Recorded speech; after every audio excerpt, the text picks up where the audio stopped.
और दिन एक और नया रेप केस, वो भी फरीदाबाद से। कोई नई बात नहीं है।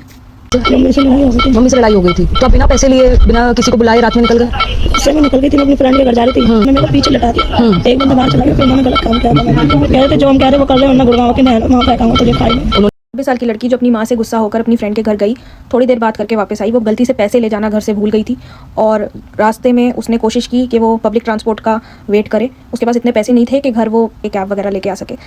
पब्लिक ट्रांसपोर्ट ना मिलने के कारण वो जब रास्ते में चल रही थी तो ये दो वैन में बैठे हुए लोग जो कि 25 से 30 साल के बीच में थे, उन्होंने इसे अप्रोच किया और इसको लिफ्ट का ऑफ़र किया। उनको अच्छे आदमी समझ के बैठ जाती है वैन में।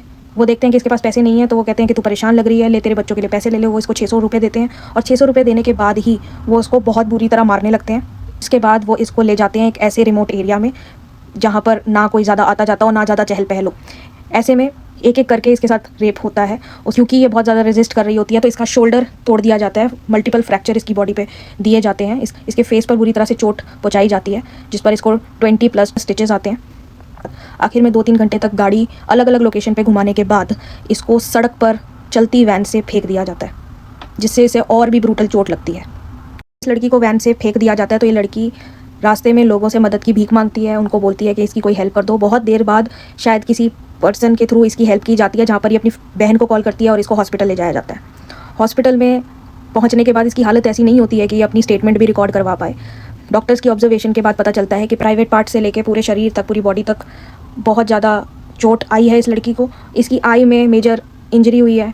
अब इस केस में 3 मेजर चीज़ें हैं। फर्स्ट कि जब इस लड़की को घर जाना था तो कोई पब्लिक ट्रांसपोर्ट क्यों अवेलेबल नहीं थी, जबकि दिल्ली, फरीदाबाद ये सारी मेजर सिटीज़ हैं, यहाँ पर पब्लिक ट्रांसपोर्ट हमेशा अवेलेबल होनी चाहिए।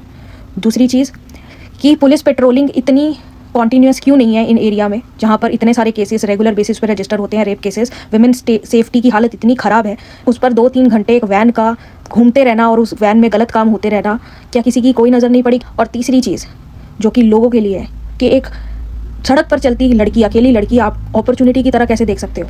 मतलब अगर वो जा रही है, she is minding her own business, तो आप उसका रेप कर दोगे? ये मेंटालिटी कब बदलेगी? और सरकार ने तो ऑब्वियसली कोई एग्जांपल सेट करना ही नहीं है, क्योंकि रेपिस्ट तो बाहर वैसे ही घूम रहे हैं, तो कोई एग्जांपल वैसे ही सरकार की तरफ से सेट नहीं किया जा रहा। जहाँ पर आम जनता ये डिमांड कर करके थक चुकी है कि रेपिस्ट के लिए कोई ऐसी सज़ा होनी चाहिए जिससे रेप करते वक्त लोगों की रूह तक काँप जाए। ऐसी सिचुएशन में मैं बस लड़कियों को कहना चाहूँगी, किसी पर ट्रस्ट करने की ज़रूरत नहीं है। नहीं पता कौन इंसान आपके लिए क्या सोच बना के बैठा है और किस सोच से वो आपको अप्रोच कर रहा है। तो अपनी सेफ्टी अपने हाथ में। इंडिया में फ़िलहाल लड़कियाँ विमेन सेफ्टी का लेवल 0 है। अपने साथ पेपर स्प्रे या कोई भी हथियार ज़रूर कैरी करो।